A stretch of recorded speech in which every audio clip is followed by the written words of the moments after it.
하나님의 말씀 고린도 전서 15장 15장 3절 내가 받은 것을 먼저 너희에게 전하였으니 그리스도께서 성경대로 우리 죄를 위하여 죽으시고 무덤에 묻히셨다가 성경대로 제3일에 살리심을 받아 게바에게 나타나시고 그 다음에 12제자에게 그 후에 500명이 넘는 형제들에게 동시에 나타나셨는데 그 가운데 대다수가 지금까지 살아있고 어떤 이들은 잠들었다.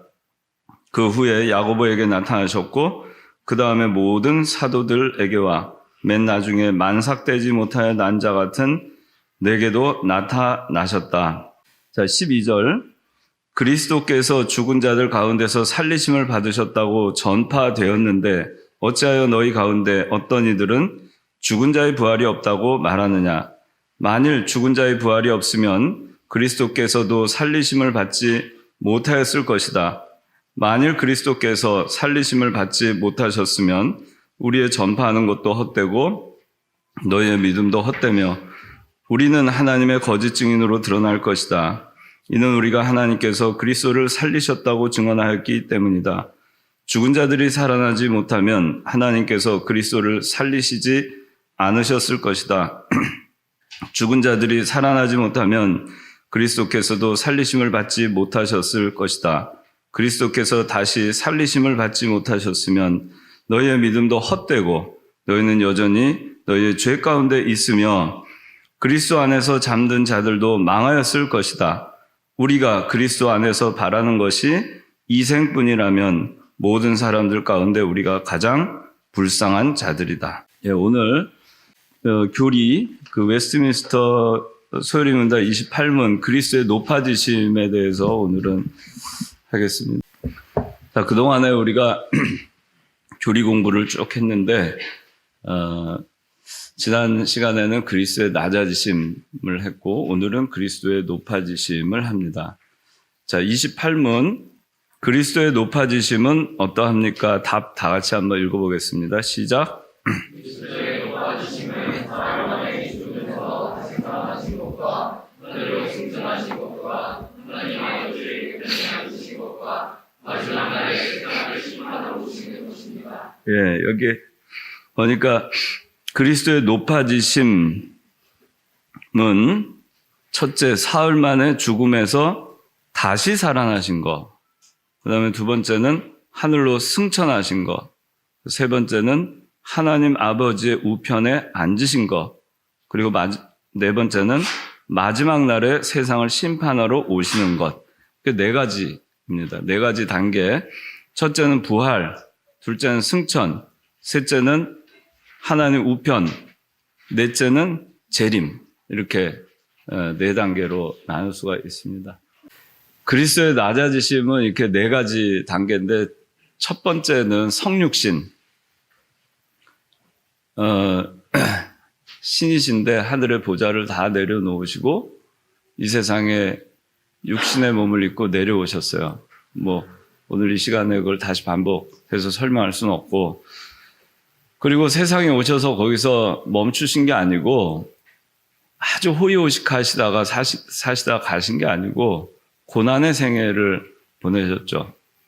굶주리고 헐벗으시고 노숙자와 같은 그런 삶을 사시고 참 고난의 생애를 보내셨어요. 머리 둘 곳 없는 그런 삶을 사셨죠. 그리고 나서 그 사는 삶의 생애도 참으로 고난의 생애였는데 그 예수님께서 죽음을 맞이하시기 위해서 형벌을 받으신 그 형틀도 당시에 가장 잔혹한 그런 형틀에 매어달려 십자가에 못 박혀 죽으셨죠. 십자가의 그 고난을 받으시고 그리고 마침내 죽으셨습니다. 사람이 낮아지는 거는 가장 낮아지는 게 뭘까? 가장 낮아지는 게 뭐예요? 직장 그만두는 거. 그걸까? 선아한테 가장 낮아지는 게 뭔 것 같아요? 죽는 거. 왜 죽는 거라고 생각해요?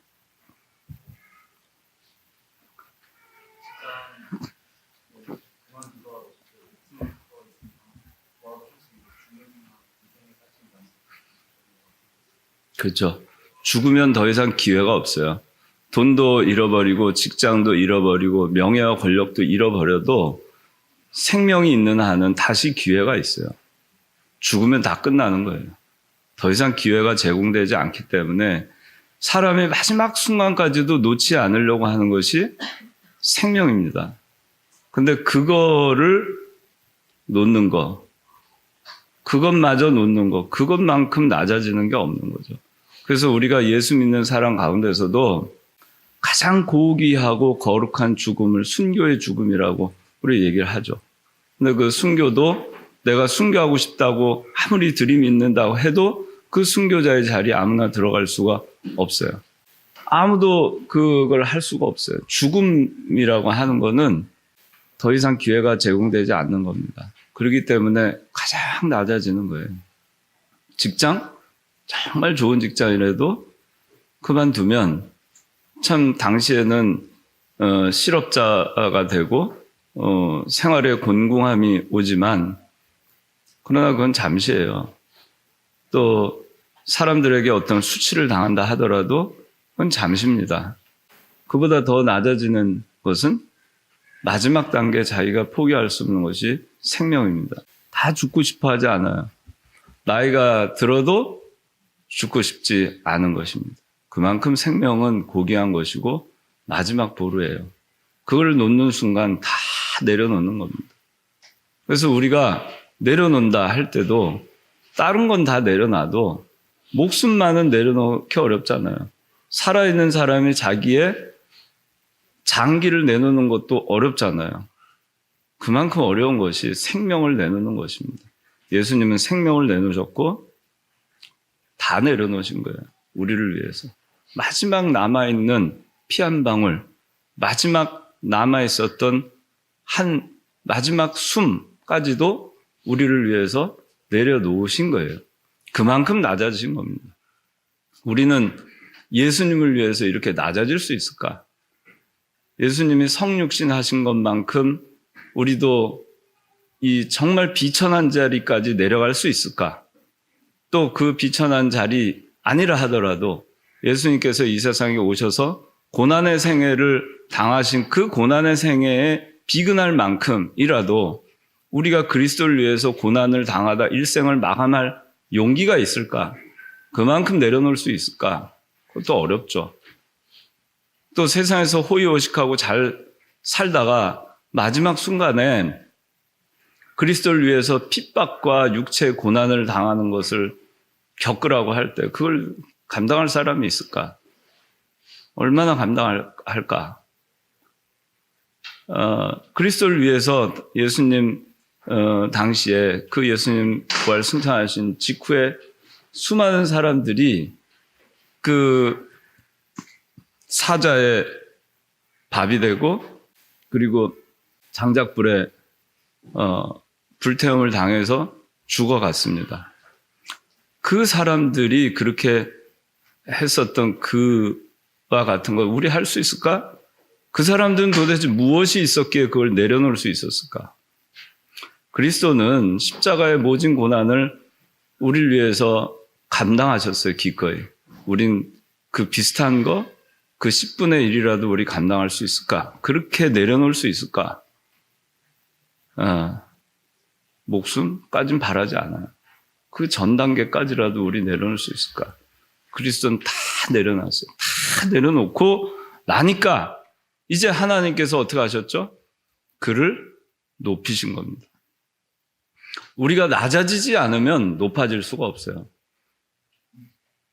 성경에 그 역설이 가장 큰 역설이 뭐냐 하면은 높아지고자 높은 자리에 오르고자 하는 자 결코 높아질 수 없다 그랬어요. 남을 섬기는 자가 위대한 자라고 했어요. 남을 섬기는 자가 큰 자라고 했어요. 그 참 역설이죠. 남을 섬기는 자면 말단에 있는 사람인데 우리가 그 사람을 하나님께서 큰 자라고 하는 것입니다. 그리스도는 가장 많이 섬겼어요. 가장 많이 섬겼기 때문에 가장 큰 자가 된 것입니다. 그래서 그리스도 높아졌어요. 우리가 그리스도를 믿는다고 하면서 낮아지는 훈련이 되어 있지 않고, 낮아지려고 하지 않고, 내 손에 쥐고 있는 걸 좀 풀어서 내놓으려고 하지 않고, 내려놓으려고 하지 않고 아득바득 하는 우리는 결코 높아질 수 없습니다. 세상에서 일시적으로 높아질 수 있을지언정, 그러나 그리스도 안에서 우리가 높아질 수 없어요. 결코. 그래서 그리스도의 높아지심은 그리스도가 낮아지셨기 때문에 높아지신 거예요. 그리스도께서 교만하시고 불순종하시고 낮아지시지 않았으면 결코 높아질 것이 없는 거예요. 자, 이제 보세요. 하늘, 성육신의 그 하늘의 보좌, 땅으로 내려오셨어요. 성육신 하셨죠. 땅으로 내려오셨죠. 성육신 하셨어요. 낮아지셨어요. 고난의 생애를 보내시고 십자가의 고난을 당하시고 죽으셨어요. 더 낮아지셨죠.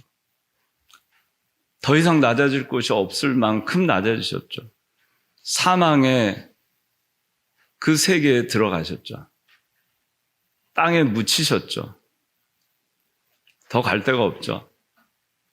그러고 나니까 하나님께서 그리스도를 높이셨어요. 첫 번째 높이신 게 어디부터 했죠? 장사 지낸 가운데에서 뭐 했어요? 부활시키신 거예요. 그 첫 번째 높이신 거예요. 다시 땅으로 부활시켜 놓으셨어요. 그리고 그 다음에 어떻게 하셨어요? 승천시키셨어요. 내려가셨던 자리로 다시 올려 보내셨어요. 그 다음에 어떻게 하셨죠? 하나님 우편에 앉아 계시게 했어요. 더 높여주셨어요. 성육신 하시기 이전보다 더 높여주신 거예요. 그리고 어떻게 했죠? 이제는 재림주로 오시게 하신 거예요. 초림 때 예수님은 얼마나 연약하게 오셨어요. 섬기러 오셨죠? 재림하시는 예수님은 어떤 분으로 오시죠? 심판주로 오시는 거예요. 그만큼 하나님께서 높여놓으시는 겁니다. 이 높아지는 것은 하나님께서 하시는 것이고, 그리스도조차도 자기 스스로 낮아졌다가 자기 스스로 높아지신 것이 아니고, 낮아짐에 대해서는 하나님의 말씀을 순종하여 낮아지셨을 때 하나님께서 그를 부활시키시고 승천시키시고 하나님 보좌 우편에 앉히시고 그리고 심판주로 이 땅에 보내시게 되시는 것입니다. 그래서 우리의 높아짐은 여기서 우리가 알 수가 있어요. 우리는 어떻게 높아지기를 원하는가? 진정으로 우리가 세상에서 높아지기를 원하는가? 거긴 답이 없겠죠. 그러나 우리가 낮아지면 낮아질수록 하나님께서는 그리스도를 높이시듯이 우리를 높이실 것이고 이전보다 훨씬 더 높은 자리에 올리실 것입니다. 그것이 그리스도의 낮아지심과 높아지심에서 우리에게 가르쳐주는 것 중에 하나예요. 성경이 가르치는 정신, 가르침이 뭐냐? 낮아져라, 내려놔라, 섬겨라. 그럴 때 네가 섬김을 받는 자가 될 것이고 높아질 것이다. 큰 자가 될 것이다. 그걸 가르쳐주고 있는 것입니다. 그리스도가 높아지신 것처럼 그렇게 될 수 있다. 그걸 얘기하고 있는 것입니다. 그래서 첫 번째 그리스도가 부활하셨어요. 여기 여러분들 보시면 이제 앞뒤 보면 4개가 나옵니다. 첫째가 그리스도의 부활, 둘째가 그리스도의 승천, 셋째가 하나님 아버지 우편에 앉아 계신 것, 넷째가 그리스도의 재림. 이 그리스도의 낮아지심과 반대 방향으로 다시 올라가는 거예요. 이렇게 낮아졌다가 다시 올라가는 거예요. 자, 1. 그리스도의 부활. 자, 한번 읽어봅시다. 시작.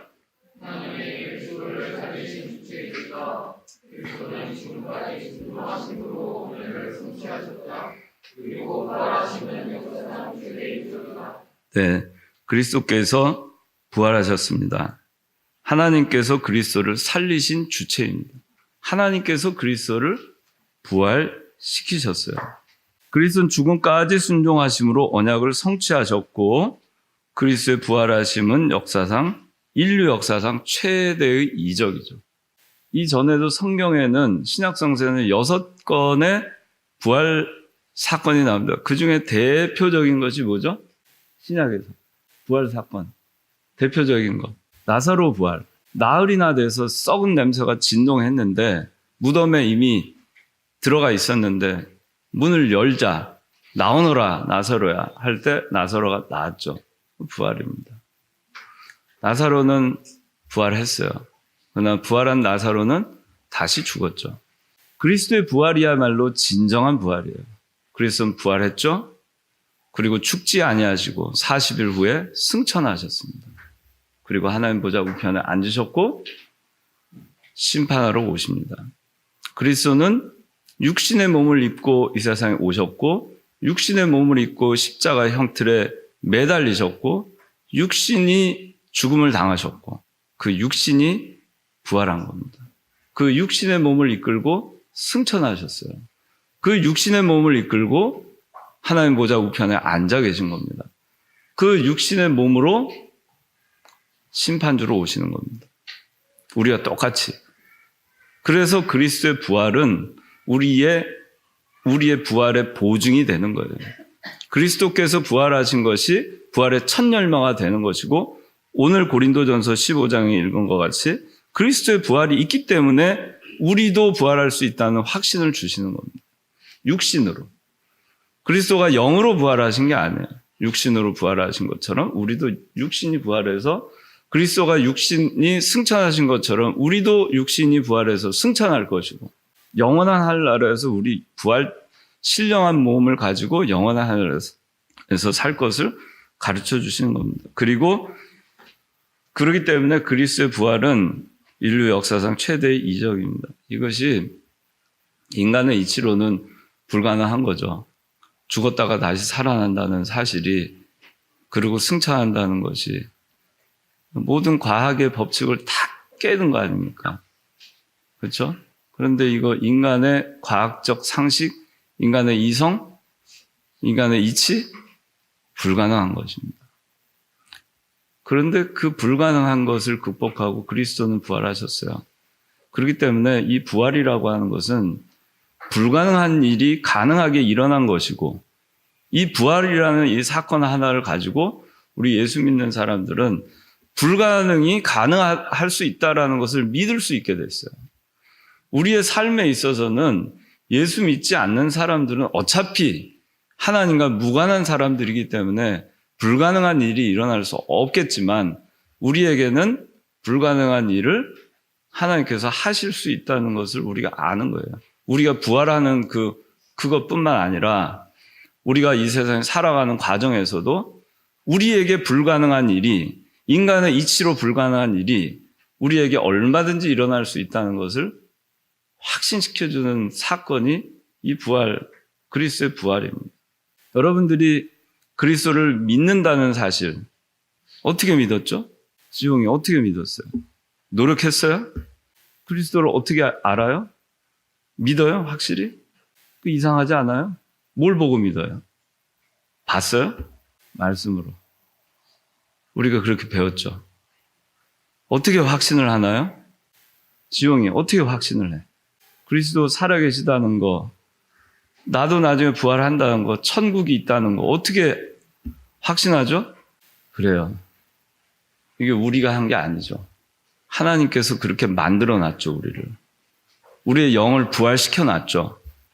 그리스도를 부활시키신 것 같이 우리의 영을 부활시켜놨죠. 그러니까 우리가 아는 거예요. 이 말도 안 되는 걸 우리가 어떻게 믿어요?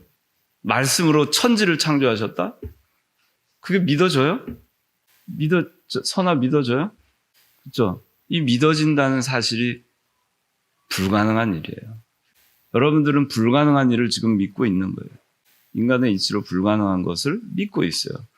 그것을 믿고 있다는 그 불가능한 이치에 맞지 않는 것을 믿고 있다는 이 사실도 인간의 이치로는 설명이 불가능한 일이에요.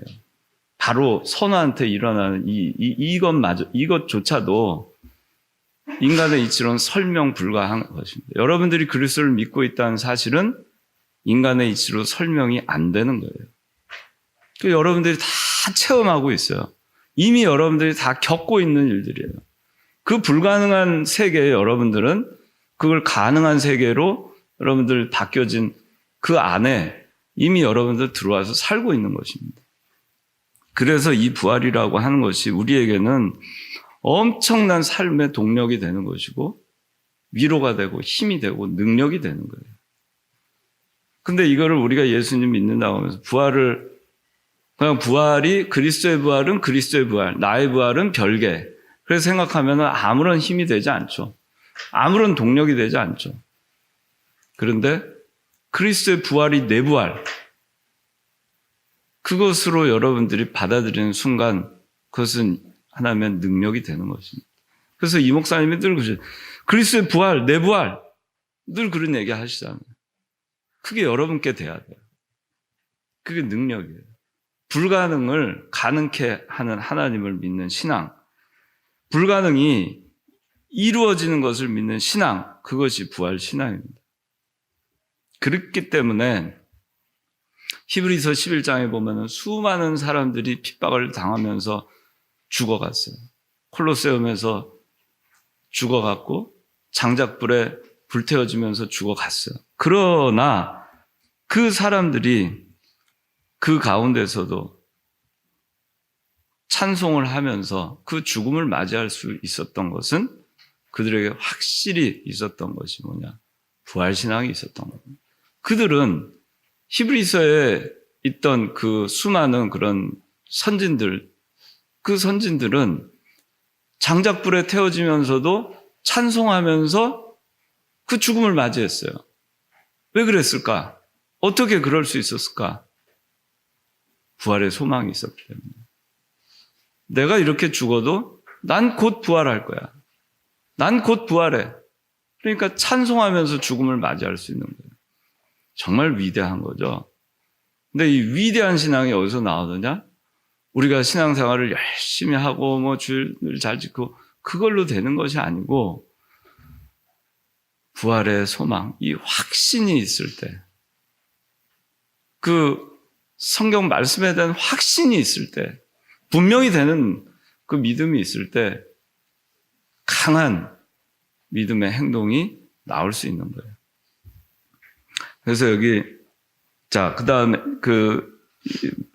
여기 이제 그리스도의 부활에 대해서 1, 2, 3, 4 나오는데 첫 번째 다 같이 읽어봅시다. 시작. 부활의 역사적 사실임을 증거한다. 네, 첫 번째는 성경이 증거합니다. 오늘 읽은 본문에서 증거하고 있죠. 그리스도 부활했어요. 믿지 않는 자들이 있습니다. 그러나 그리스도는 부활했습니다. 죽은 자들이 살아나지 못하면 그리스도께서도 살리심을 받지 못하는 것이고 그리스도께서 다시 살리심을 받지 못했으면 우리의 믿음도 헛되고 우리는 여전히 죄 가운데 있는 것이라고 했어요. 그리고 그리스도의 부활이 없다면 모든 사람들 가운데 우리가 가장 불쌍한 사람들이라 그랬어요. 이 말이 무슨 말일까? 부활이 없으면 우리는 가장 불쌍한 사람들이 되는 거예요. 여기 부활은 역사적 사실이다. 부활체는 신령한 몸이다. 부활의 의미는 이것이다. 성도의 부활 신앙은 뭐다. 이렇게 나와 있는데 여러분들이 왜 부활이 중요한가 하는 것 또 한 가지 여러분들 알아야 되는 것이 뭐냐면 부활은 생명이에요. 부활이 없었으면 우리에게 생명이 없어요.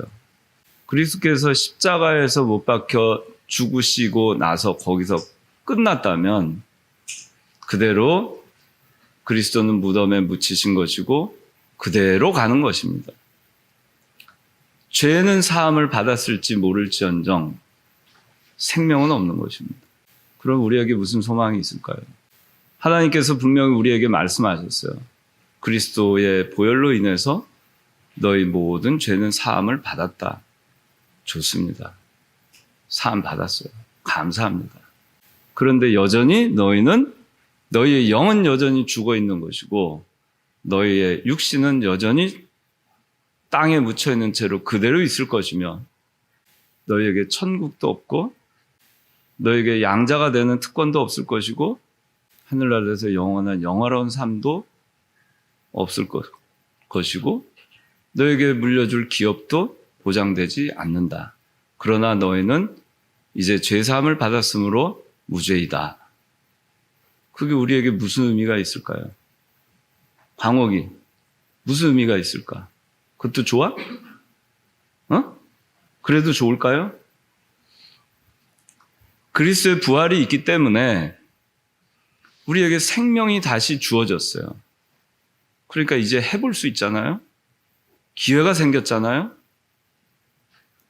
하나님의 자녀가 됐잖아요. 다시 살아났기 때문에 이것들이 주어진 거예요.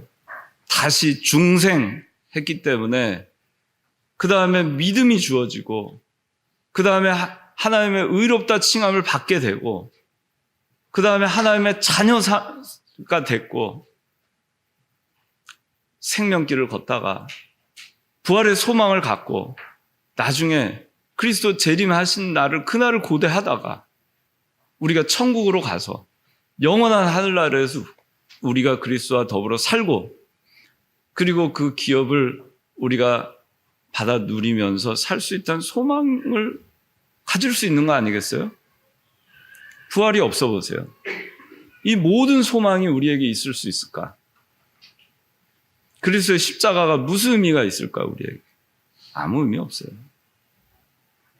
그렇기 때문에 그리스도의 십자가와 부활 이 두 가지가 그렇게 중요한 것입니다.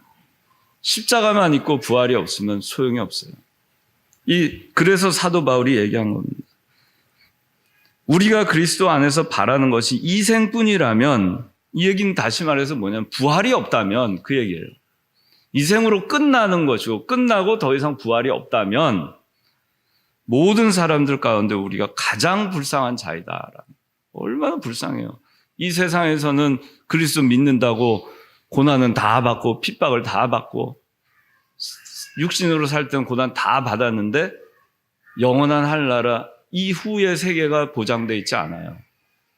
얼마나 불쌍해요. 세상에서 그러려면 차라리 호의호식하고 살다가 어차피 나중에 사후세계가 없으면은 이 세상에 재밌게 살다가 가는 것이 더 낫지 않겠어요? 근데 뭐 때문에 우리가 그리스도 위해서 고난을 받고 여러분들이 뭐 때문에 그리스도 위해서 핍박을 받고 뭐 때문에 주일 지키느라고 여러분들 손해를 보고 그런 삶을 뭐하러 사세요? 왜 그렇죠? 소망이 있어요. 그래. 우리에게는 부활이 있어. 우리에게는 그 이후에 생명이 있고 우린 죽어도 다시 살아. 영원히 하늘나라에서 우리는 다시 하나님과 더불어서 살아. 그 소망이 있으니까 여러분들 견딜 수 있는 거 아니에요? 그거 없어 보세요. 뭐하러 우리가 줄 지키고 뭐하러 11조하고 뭐하러 그런 걸 하겠어요? 아무 의미 없죠. 그 얘기를 사도 바울이 하는 거예요. 그렇다면 우리가 가장 불쌍한 자라는 그 얘기는 뭐죠? 분명히 부활이 있기 때문에 우리는 불쌍한 자가 아니라는 얘기예요.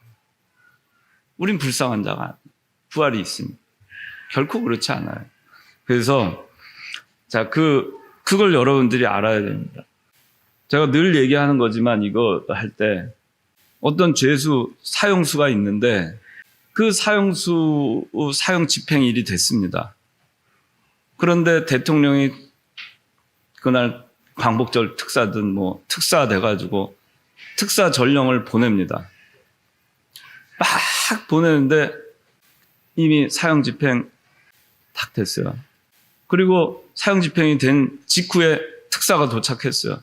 그리고 쫙 펼쳐서 아무개는 죄가 없다, 무죄다, 풀어줘. 그 사람은 이미 죽었어요. 무슨 소용이 있어요? 그 사람에게 무슨 소용이 있어요? 그만큼 부활이 중요한 것입니다. 하나님께서는 우리에게 우리가 사형수의 신분으로 있을 때 이거 보내신 거예요. 우리가 사형을 당하기 전에 우리를 너는 무죄다. 그리고 사형수의 신분으로 있던 우리를 풀어서 감옥에서 해방시켜 주시는 거예요. 성경에 그런 사람이 나오죠. 누구죠? 어느 날 갑자기 자기가 사형수였는데 무죄 방면된 사람이 하나 있어요, 성경에. 누구예요? 바라바죠, 바라바. 바라바 알죠, 여러분들? 바라바가 그런 사람이었어요. 그날 막 밖에서 외치는 소리가 들리죠. 빌라도가 물어보죠. 오늘 누구를 방면하랴? 6월절 되면은 죄인 한 사람을 풀어주는 전례가 있는데 누구를 풀어주랴? 그리스도를 풀어주랴? 바라바를 풀어주랴? 물어봅니다. 군중들이 외쳐댑니다. 바라바를 풀어달라. 바라바요, 바라바요 하고 외쳐대요. 감옥에 앉아있던 바라바가 자기 이름을 군중들이 외쳐대는 소리 들었겠죠. 바라바요, 바라바요. 그리고 좀 이따 로마 병정이 들어옵니다. 그때 무슨 생각했을 것 같아요? 선아. 바라바였으면 무슨 생각했을 것 같아요? 내 이름이 불려졌고 나는 사형수고 지금 그리고 직후에 로마 병정들이 나를 끌어내는 거 그럴 때 이제 사형이 집행되는구나. 이제 여기서 끝이구나. 그러고 나가지 않았겠어요? 끌려 나갔죠. 근데 거기서 어떻게 했어요? 로마 병정들이 사슬을 풀어주고 가라. 너는 자유다. 보내줍니다. 바라바는 자기가 어떻게 해서 사형수였는데 어떻게 해서 자기가 무죄 방면됐는지 그는 몰라요. 근데 무죄 방면됐죠. 그리고 바라바는 사형수에서 무죄가 됐고 그리스도는 그 시간에 십자가를 지고 골고다를 올라가셨어요. 누가 바라바를 사해줬죠? 그리스도가. 바라바 한 사람을 그렇게 무죄 방면하듯이 우리도 어느 날 갑자기 우리도 모르는 가운데 그리스도께서 우리를 무죄 방면하신 거예요. 그래서 여러분들이 지금 그리스도를 믿고 있는 겁니다. 여러분들의 영이 그렇게 부활한 것입니다. 그렇게 할 수 있게 하신 분이 누구죠? 그리스도, 하나님. 그렇게 할 수 있게 한 사건이 뭐죠? 그리스도의 부활입니다. 그리스도의 부활이 없으면 이 모든 것이 일어날 수 없는 거예요. 그래서 부활은 역사적 사실이다. 성경이 증거하고 부활 후 12번 나타났고 천사들이 증거했고 안식일이 주일로 바뀌었습니다. 그 밖에 증거가 있습니다. 제자들이 예수님 십자가 못 박히시던 그 순간까지는 도망가기 바빴는데 40일이 지나서는 어떻게 됐죠? 그 자기네가 부인하고 죽을까봐 그리스도 증거하기를 같이 있기조차 두려워했던 그 제자들이 40일이 지나서는 목숨을 내걸고 그리스도 부활을 증거합니다. 이 40일 동안 무슨 일이 있었을까? 그리스도 부활이 있었던 거예요. 그들은 본 거예요. 부활하신 주님을. 어떻게 이 40일 사이에 11명의 제자가 다 바뀔 수 있죠?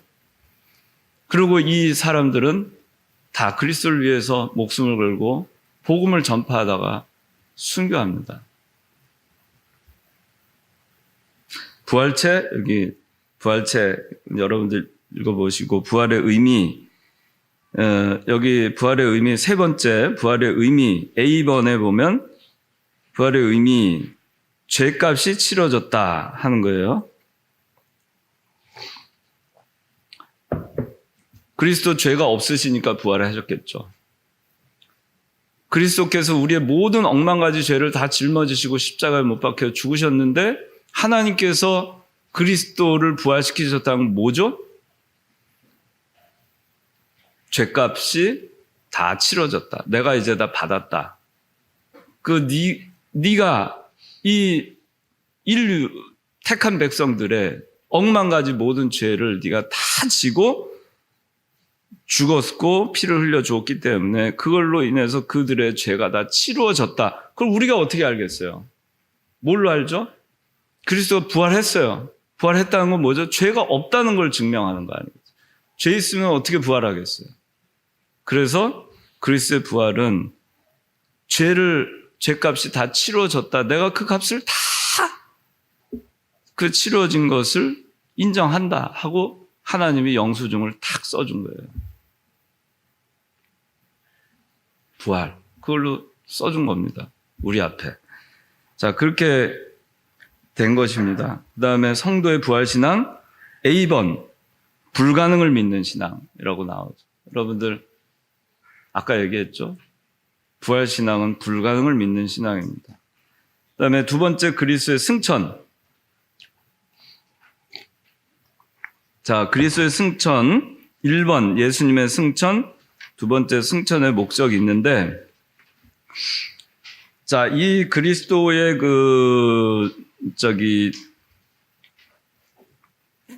그리스도의 승천은 우리가 무슨 뭐 환상 이런 걸로 이렇게 이루어지신 게 아니에요. 유형적으로 그리스도께서 구름 타고 승천하셨어요. 유형적이라고 하면 우리가 볼 수 있는 이런, 여러분들 서로 보잖아요. 그렇게 승천하신 거예요. 그리스도는 유형적 승천을 하신 겁니다. 또 이쪽에서 무슨 몇 차원 공간 4차원에서 3차원에서 4차원 공간 그런 게 아니고 지상에서 구름 타고 공간적 상승을 통한 승천을 하신 거예요. 이거를 무슨 미스테리다, 무슨 신화다, 무슨 그런 사람들 많이 있어요. 그런데 이거를 수많은 제자들이 봤습니다. 그리스도 승천하시는 걸 봤어요. 그리고 승천하시면서 내가 너희 앞에 승천하는 이 모습 그대로 너희에게 올 것이다 그랬어요. 그게 뭐죠? 다시 구름 타고 공간적 재림을 하신다는 얘기예요. 유형적, 공간적으로. 유형적으로 오신다는 얘기예요. 유형적으로 오시고 무슨 이상하게 오시는 게 아니에요. 유형적으로 오시고 구름 타고 오세요. 그런데 오늘날 보면은 그렇게 해서 재림한다고 했는데 오늘날 재림 예수라고 하는 분들 있죠? 분이라고 하기도 참 그런데 그런 사람들이 있어요. 재림 예수, 사이비, 이단. 그런 사람들 여러분 구름 타고 오는 거 본 적 있어요? 없죠? 유형적으로 오는 거 본 적 있어요? 없죠? 다 거짓이에요. 성경에 맞지 않는 거예요. 이거 하나만 우리가 알아도 그런데 빠지지 않는 거예요. 이걸 모르니까 그런가 보다. 그걸 또 이상하게 성경을 해석해가지고 그건 그런 뜻이 아니고 이런 뜻이야 하고 하면은 그것도 속아 넘어가는. 그러나 분명히 그리스도께서 얘기했어요. 너희들 본 대로 그대로 내가 오겠다. 그대로 오지 않으면 이건 다 가짜예요. 동정녀 마리아에게 탄성을 해야 되는데 분명히 구약성서에서 동정녀 마리아에게 탄성한다고 얘기했는데 그 사람들 출생의 비밀이 어떻게 되는지, 동정녀에서 나왔는지, 어떻게 됐는지, 성령으로 잉태됐는지 알 길이 없죠. 다 잘못된 거예요. 그리스도는 승천하셨습니다. 성경대로 승천하셨고 그리스도의 승천은 우리도 육신의 몸을 입고 승천한다는 것을 보증해 주는 것입니다. 그 다음에 세 번째, 자, 하나님 아버지 우편에 앉아 계신 것. 자, 하나님 한번 읽어봅시다. 시작. 다시. 자, 보좌 우편에 앉으심의 의미. 시작.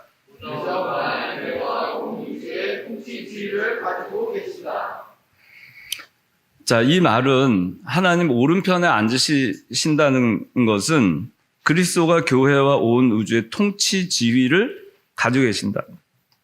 승천하신 다음에 하나님 우편에 앉으셔서 권위와 영광의 보좌에 앉으셨다는 뜻이에요. 예수님은 이 땅에 있으실 때, 초림하셔서 땅에 있으실 때나 또 승천하셔서 하나님 보좌 우편에 앉으셔 계시는 지금 이 상황에도 그리스도께서 하시는 유일한 그 일은 구속사업을 완성하시는 것입니다. 그 완성이 언제냐? 그리스도의 재림, 천년왕국, 그리고 마지막 최후의 심판이 이루어져서 영원한 하늘나라에 들어가는 그 순간, 그것이 그리스도의 구속 사업이 완성되는 때예요. 그때까지 그리스도께서는 이 온 우주와 온 교회의 통치, 지휘, 일체의 권위와 능력이 그리스도에게 주어져서 공식적으로 주님의 몸된 교회, 온 우주를 통치하시고 계시는 것입니다. 이 그리스도가 여러분을 알고 계신 거예요. 지금 하나님 보좌 우편에 앉아 계신 그 그리스도께서 온 교회와 온 우주를 통치하시는 그 그리스도께서 여러분들을 통치하고 계시고 여러분들을 알아주고 계신 거예요. 언제까지? 최후의 심판. 그래서 여러분들이 안전하게 하나님 나라에 들어가는 그날까지, 그렇게 해서 구속 사업을 완성하실 그날까지 그리스도께서 하나님 보좌 우편에 앉아 계시면서 이 모든 일을 감당하시는 것입니다. 그 네 번째, 그리스도의 재림. 자, 이 초림과 재림 시의 예수님의 모습은, 자, 1번 읽어보세요. 시작. 자, 2번 시작. 아시겠죠? 자, 그 다음에 2번 재림의 성격은 1번 시작. 예. 네. 이거 틀린 이단들 있죠? 오직 하나님만 안다 그랬는데 하나님이 나한테 특별 계시를 주셔가지고 환상을 봤는데 몇 년 몇 월 며칠, 그러니까 집 다 팔고 다 팔고 여기서 그리스도 재림 맞이할 준비하자, 그런 사람들이 있어요. 그거 다 사입입니다. 이 성경 한 구절 하나만 알아도 마태복음 24장 36절 읽어봅시다. 시작.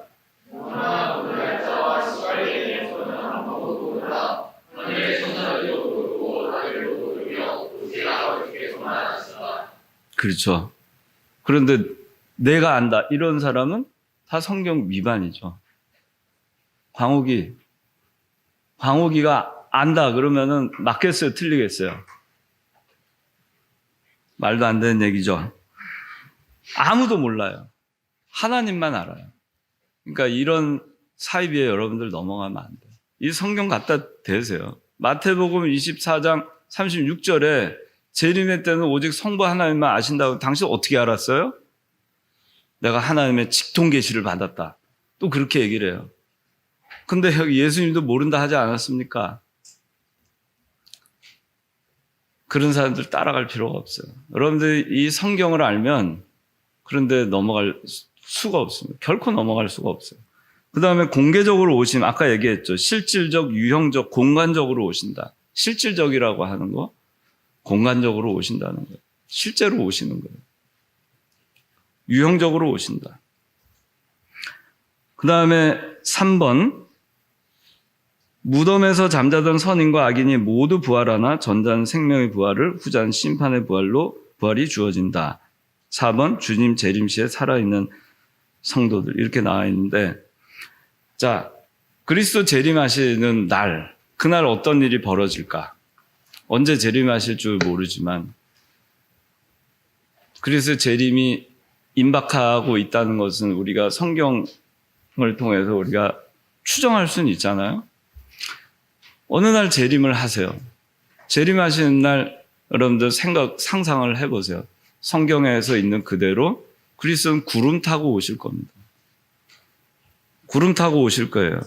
그런데 그냥 조용히 오시느냐? 몰래. 요새 이단들 하듯이 몰래 와요. 몰래 와가지고 내가 재림했다 이러는데 그리스도는 결코 숨어서 몰래 오지 않아요. 데살로니가 전서 4장 16절 찾아봅시다. 자, 다 같이 시작. 주께서 호령과 천사장의 소리와 하나님의 나팔 소리와 함께 친히 하늘로부터 내려오실 것이니 그리스도 안에서 죽은 자들이 먼저 일어나고 그 다음에 우리 살아남아 있는 자들이 그들과 함께 구름 속으로 끌려 올라가 공중에서 주님을 영접할 것이니 그리하여 우리가 항상 주님과 함께 있게 될 것이다. 자, 호령과 천사장의 소리, 하나님의 나팔 소리, 천지 진동하면서 구름 타고 오십니다. 오시는데 누구하고 같이 오느냐? 이미 그리스도를 믿고 죽은 사람들, 그 사람들하고 같이 와요. 그 사람들의 영혼은 이미 죽어서 천당 가 있잖아요. 그 사람들을 같이 와요. 그날 재림하신 날 구름 타고 오실 때 같이 옵니다. 그러면서 어떻게 하죠? 그리스도 안에서 죽은 자들이 먼저 일어난다. 오실 때 이 지구상에 아담과 하와부터 시작해서 묻혔던 그 수많은 우리 신앙의 선진들이 어떻게 돼요? 부활해서 공중으로 올라가요. 그리고 공중 재림, 여기 보면 17절에 공중에서 주님을 영접한다고 그러죠. 공중 재림하는 거예요. 공중으로 올라가고 거기서 그 영혼들하고 하나가 되는 거죠. 그리고 신령한 몸으로 바뀌는 것입니다. 그렇게 하고 재림 때까지 여러분들 살아남아 있으면 그 다음에 살아남아 있는 자들이 그렇게 해서 오시는 거를 유형적, 가시적, 실질적, 공간적으로 보는 거예요.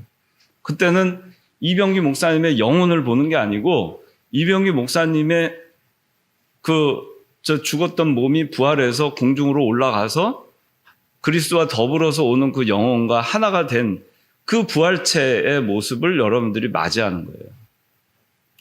맞이하는 거예요. 오신 거예요. 이병기 목사님 같이. 아담과 하와, 모세, 아브라함, 이삭, 야곱 다 같이 오는 거예요. 그리고 그걸 보고 우리는 어떻게 되죠? 살아남아있는 자들이 그저 끌려 올라가는 거예요. 공중으로. 그리고 그 공중 재림하신 그리스도를 그렇게 맞이합니다. 그렇게 맞이하고 그 다음에 이제 이 종말에 대해서는 나중에 얘기를 좀 할 텐데 그렇게 하고 지상 재림을 그 후반기 3년 반 대환란 끝날 때까지 거기서 세상을 그리스도와 함께 심판하고 그리고 지상 재림 같이 합니다. 같이 하고 그리고 나서 천년왕국.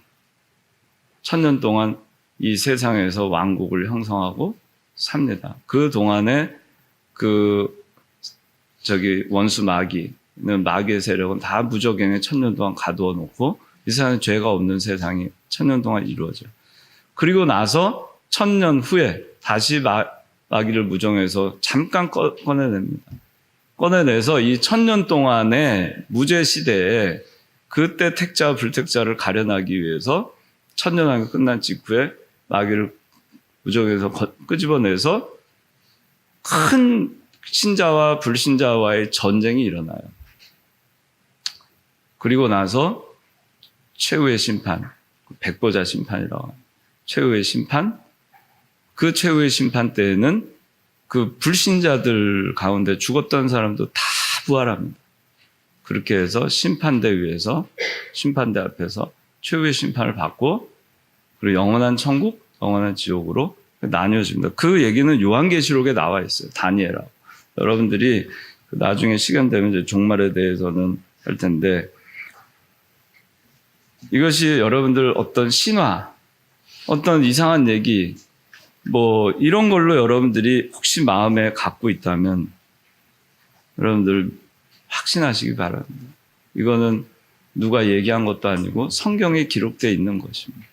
성경에 기록되어 있는 것은 지금까지도 그랬고 앞으로도 그랬고 1.1획도 어긋남이 없이 반드시 이루어질 것입니다. 그리스도께서 심판의 때 언제가 될지 우리는 모르지만 왜 그리스도께서 이 재림의 때를 늦추시는가? 베드로후서 3장 8절에 보면 하나님은 1000년을 하루같이 하루를 1000년같이 여기시는 분이라고 그랬어요. 1000년을 하루처럼 심판의 때를 참으시는 거예요. 1000년이 가도 그 1000년을 하루처럼 생각하고 그걸 견디시는 거예요. 심판을 늦추시는 것입니다. 하루를 1000년같이 우리의 회개하기를 기다리시는 거예요. 뭐죠? 우리가 회개하기를 그렇게 간절히 기다리는 거예요. 하루를 기다리는데도, 우리가 회개하기를 하루를 기다리는데도 1000년 같은 거예요. 하나님 보실 때는. 불신자, 믿지 않는 자, 그 사람들이 돌아서는 걸 기다리시는 것이 하루가 1000년 같은 거예요. 그게 뭐죠? 얼마나 간절한가 하는 거예요, 하나님이. 우리가 돌아서기를. 여러분들 돌아서면은 여러분들 방탕한 길로 가잖아요? 그때부터 하나님은 하루가 1000년 같이 여러분들 회개하기를 기다리는 거예요. 하루가 1000년 같다는 말. 어떤 때 하루가 1000년 같을까? 어떤 때? 옛날에 인철이, 요셉이 만나기로 결혼하기 전에 일본에 있고 요셉이 한국에 있을 때 한국에 오기로 결정한 날 있을 거 아니야. 비행기표 잡아놓은 날. 그럼 그때부터 하루가 1000년 같겠지. 하루가 왜 그렇게 1000년처럼 늦게 가는지. 그런 거예요. 간절하면 시간이 너무 늦게 가요. 간절하면. 기다림이 있을 때는 시간이 너무 늦게 가는 거예요. 사랑하면 시간이 너무 늦게 가요. 그걸 기다리기 위해서. 그리스도의 기다림은 그런 겁니다. 그래서 심판의 때, 재림의 때를 늦추시는 거예요. 우리가 다 돌아올 때까지. 기도하겠습니다. 하나님 아버지, 오늘 그리스도의 높아지심을 우리가 교리를 통해서 다시 한번 배울 수 있게 해주신 거 감사합니다. 그리스도의 부활이 없었으면 우리는 참으로 이 세상에서 이렇게 살다가 아무 소망 없이 갈 뻔했습니다. 우리의 삶이 참으로 가장 불쌍한 자가 될 뻔했었습니다. 그런데 그리스도께서 부활하심으로 우리 모든 미래를 바꿔놓으시고 우리가 미래에 대해서 소망을 갖고 살아갈 수 있게 해주신 거 참으로 감사합니다.